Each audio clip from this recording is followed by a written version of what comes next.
Aujourd'hui, j'aimerais te parler de ce que 87% des chrétiens ignorent.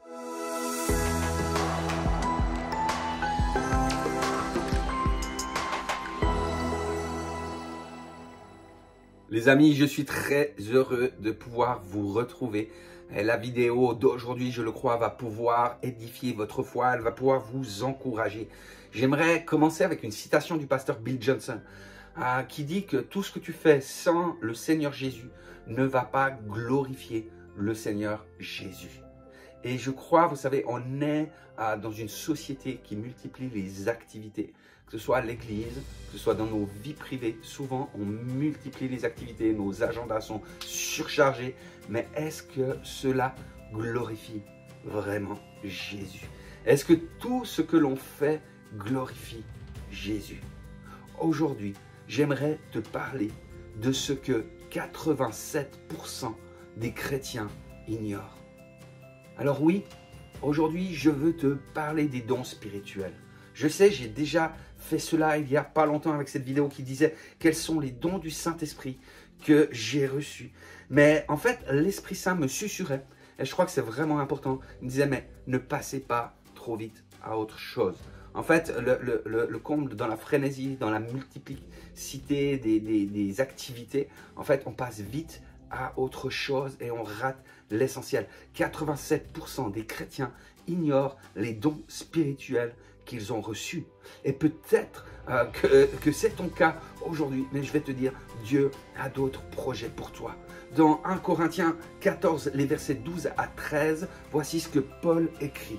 « Puisque vous désirez les dons de l'Esprit Saint, cherchez-les toujours davantage, mais pour construire la communauté rassemblée.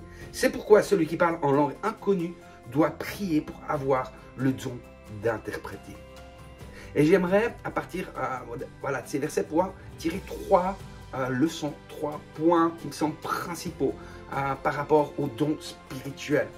La première chose, c'est que Paul nous invite à en chercher davantage. C'est-à-dire, même si on connaît les dons spirituels qu'on a déjà, ou si on ne les connaît pas, nous devons chercher à pouvoir en posséder plus.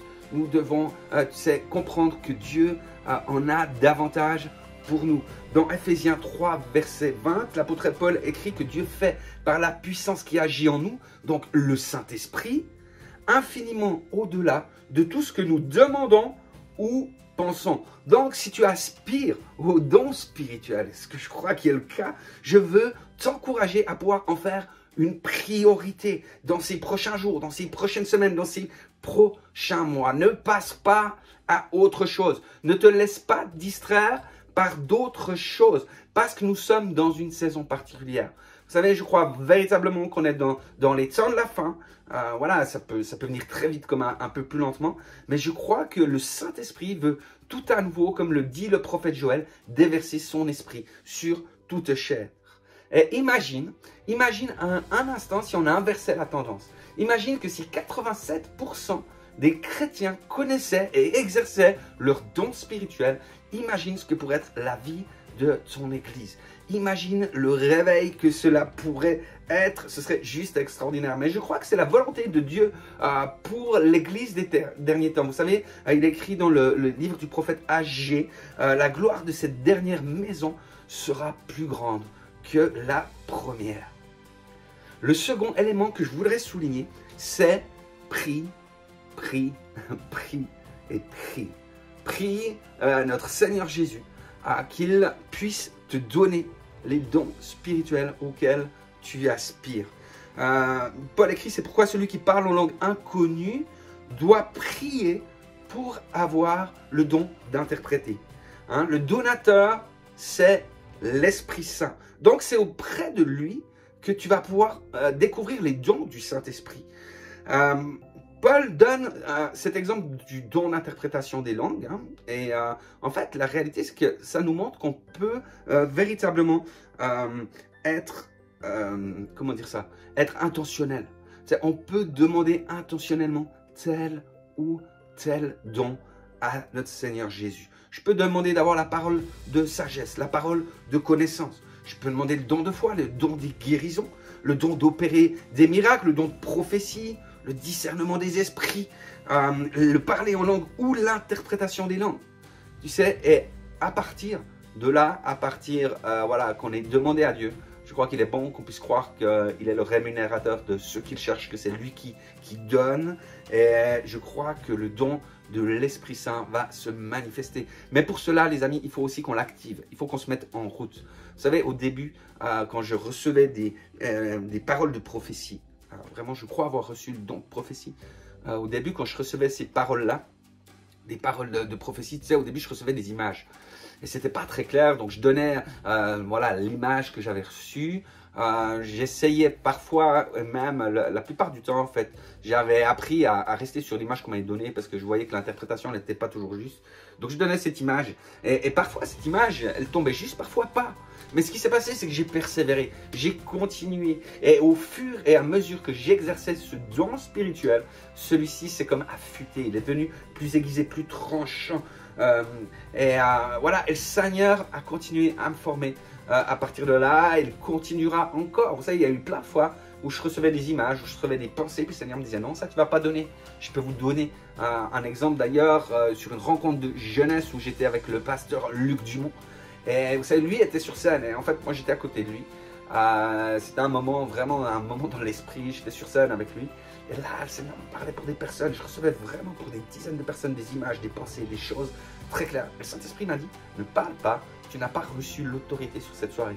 Et en fait, ce qui était juste extraordinaire, c'est que Pasteur Luc, lui, libérait les choses que je recevais. Il ne savait pas, on ne communiquait pas, mais le Saint-Esprit était en train de me montrer que parfois il fallait savoir se taire, mais que lui savait exactement ce qu'il allait donner. Et ça m'encourageait parce que je recevais les mêmes choses.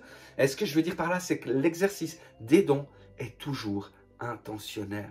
En fait, c'est toujours toi qui vas mettre en route les choses. Si tu sais, tu es dans une église, lors de la célébration, tu sais, tu attends d'avoir des illuminations, bien des révélations pour prier en langue ou pour chanter en langue, en fait, ça va jamais se faire.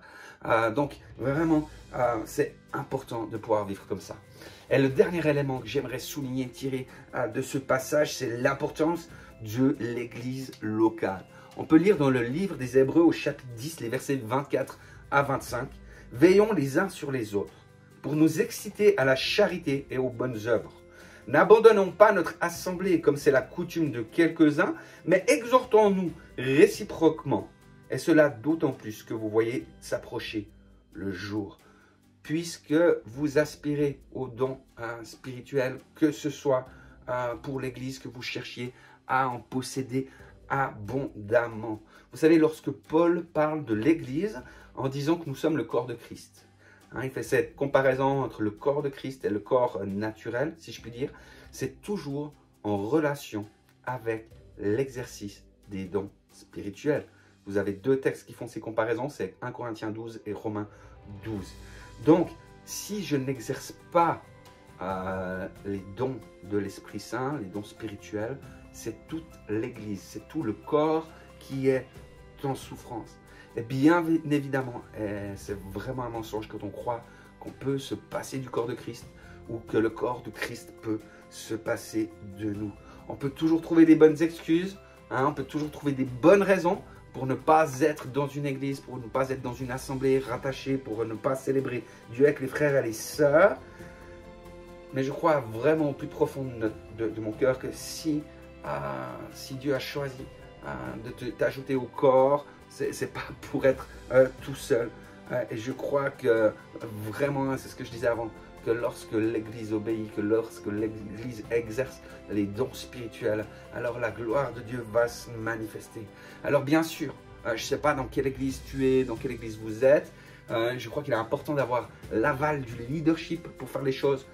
Paul va écrire dans 1 Corinthiens 14, les versets 32 à 33, « Les esprits des prophètes sont soumis aux prophètes, car Dieu n'est pas un Dieu de désordre, mais un Dieu de paix. Cependant, lorsque nous servons à l'Esprit Saint, nous l'honorons. Et lorsqu'on le sert, tu sais, avec les dons qu'il nous a donnés, vous pouvez être sûr d'une chose, c'est qu'on va glorifier Jésus. On n'est plus dans la multiplication des œuvres, on est véritablement dans quelque chose de surnaturel. Et à partir de là, je crois que lorsque le Saint-Esprit est honoré, il libère les signes, les prodiges au milieu de nous. Mon ami, j'aimerais te dire une chose, c'est qu'en tant que fils et fille de Dieu, tu fais partie pleinement du corps de Christ, que tu as reçu la capacité de changer l'atmosphère, mais de changer également la vie de ton Église par l'exercice des dons spirituels.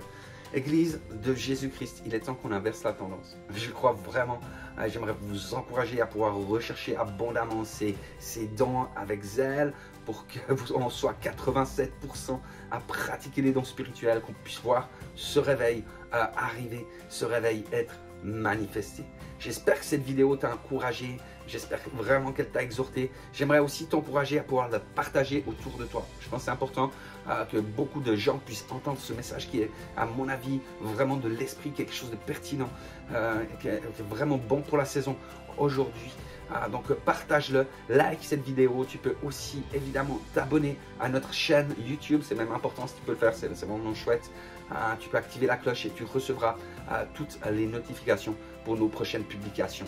Demeure abondamment béni.